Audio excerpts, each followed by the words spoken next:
విరుక్తిమఠం స్వామీజీకి మా పాదాభివందనాలు తెలియజేస్తున్నాం.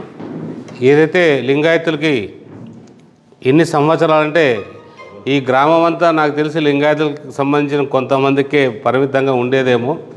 వాళ్ళు ఈరోజు వచ్చి మాకు శ్మశాన వాటికి కావాలని అడగడం నిజంగా ఒక రకంగా నాకు బాధ కూడా అనిపిస్తుంది. ఎందుకంటే గత పాలకులు ఎవరైతే ఉన్నారో ఎవరు కూడా ఒక శ్మశాన వాటికి అంటే ఈరోజు లింగాయతులది ఇంకా చాలామంది చాలా కులాలకు సంబంధించి కూడా శ్మశాన వాటికలు కూడా లేకపోవడం చాలా ఆశ్చర్యకరమైన విషయం.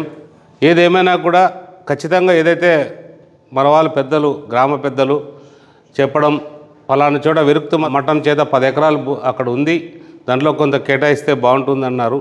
ఖచ్చితంగా మా ఆర్డీఓ గారిని కూడా అడిగాను, అవకాశం ఉంటుందని ఖచ్చితంగా కేటాయిస్తాం. ఒకసారి నేను ఇప్పుడే మన మల్లికార్జున బాబు గారిని తీసుకెళ్ళి చూచి అది స్థలం ఏదైతే బాగుంటుందో దాన్ని సర్వే చేసి దాన్ని కూడా వీలైనంత త్వరగా కేటాయిస్తామని తెలియజేయడం జరిగింది.